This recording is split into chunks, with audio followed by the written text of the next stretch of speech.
ನಾನು ಅವನ ಹತ್ರ ಉತ್ತರ ಕೇಳಲ್ಲ. ನಾನು MLA ಆದಾಗ, ಮಂತ್ರಿ ಆದಾಗ ಎಲ್ಲ ಕಾಲದಲ್ಲೂ ಏನೇನು ಮಾಡಿದೆಯಲ್ಲ ಎಲ್ಲ ಗೊತ್ತು ನಂಗೆ. ಅದ್ರ ಬಗ್ಗೆ ಚರ್ಚೆ ಬೇಡ. ನಿನ್ನ ಬಗ್ಗೆ ಮಾತಾಡಿದ್ರೆ ಸಮಯ ಹಾಳಾಗುತ್ತೆ. ನಮಗೆ ಶಾಸಕರು ಉತ್ತರದಾಯಿತ್ವ. ಯಾರು ನಮಗೆ ಉತ್ತರ ಕೊಡಬೇಕು? ಶಾಸಕರು ಕೊಡಬೇಕು. ಶಾಸಕರೇ, ನಂದು ಪ್ರಶ್ನೆ ಇಷ್ಟಿದೆ. ಈಗ ಇಲ್ಲಿ ಕೀಳ್ತಾ ಇರೋ ಈ ಒತ್ತುವರಿಯನ್ನ ಕೀಳ್ತೀವಿ ಅಂತ ಹೇಳ್ತಾ ಇರೋದಕ್ಕೂ ಕಸ್ತೂರಿ ರಂಗನ್ನಿಗೂ ಸಂಬಂಧ ಇದೆಯಾ? ಸರಿ ಕೇಳ್ಕೊಳ್ಳಿ, ಕನ್ಫ್ಯೂಸ್ ಆಗಬೇಡಿ.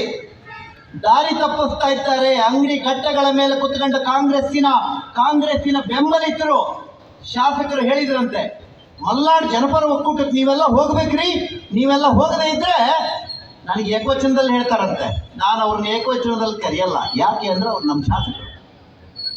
ಅವರಿಗೆ ಎಷ್ಟು ಮರ್ಯಾದೆ ಇದೆಯೋ ಅದು ನಂಗೆ ಗೊತ್ತಿಲ್ಲ. ಆದರೆ ನಮ್ಮ ಶಾಸಕರಿಗೆ ಒಂದು ಮರ್ಯಾದೆ ಇದೆ. ನಿಮ್ಮನ್ನು ನಾನು ಏಕವಚನದಲ್ಲಿ ಕರೆಯಲ್ಲ. ನನಗೆ ಏಕವಚನದಲ್ಲಿ ನೀವು ಹೇಳ್ತೀರಂತೆ. ಕಸ್ತೂರಿ ರಂಗನ್ರಿ, ಅವನಿಗೆ ತಲೆ ಇದೆಯನ್ರಿ ಅಂತೇಳಿ. ಕಸ್ತೂರಿ ರಂಗನ್ ವರದಿ ಈ ದೇಶದಲ್ಲಿ ಜಾರಿಗೆ ಬಂದಿದೆಯಾ? ನನ್ನ ಪ್ರಶ್ನೆ ಅರ್ಥ ಮಾಡ್ಕೊಳ್ಳಿ. ಪ್ರಶ್ನೆ ನಂಬರ್ 2,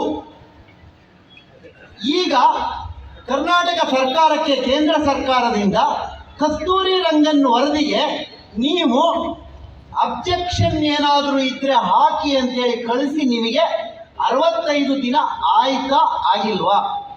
90 ದಿನದ ಕಾಲಾವಕಾಶ ಕೊಟ್ಟಿದ್ರು. ನೀವೇನು ಮಾಡ್ತಾ ಇದ್ದೀರಿ? ಮೂಢ ಹಗರಣ, ವಾಲ್ಮೀಕಿ ಹಗರಣ, ದರ್ಶನ್ರಿಗೆ ಯಾವ ಟಾಯ್ಲೆಟ್ ಕೊಡಬೇಕು, ದರ್ಶನ್ರಿಗೆ ಏನು ಕೊಡಬೇಕು ಅನ್ನೋದು ನಿಮ್ಮ ಆದ್ಯತೆಯ ವಿಷಯ. ದರ್ಶನ್ ನಮ್ಮ ವಿಷಯ ಅಲ್ಲೇ ಅಲ್ಲ.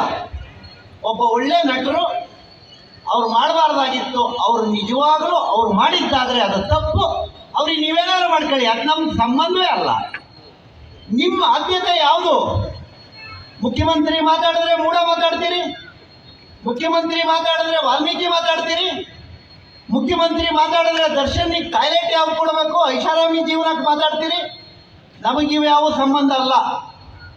ಕಸ್ತೂರಿ ರಂಗನ್ ವರದಿಯ ಬಗ್ಗೆ ನೀವೇನು ಮಾಡಿದ್ದೀರಿ? ನಿಮ್ಮ ಸರ್ಕಾರ ತಗೊಂಡ ನಿಲುವೇನು? ಕಸ್ತೂರಿ ರಂಗನ್ ವರದಿಗೆ ನಾನು ಇವತ್ತು ಇವೆಲ್ಲ ಪೇಪರ್ ಕಟಿಂಗ್ ಇಟ್ಕೊಂಬಂದಿದ್ದೀನಿ.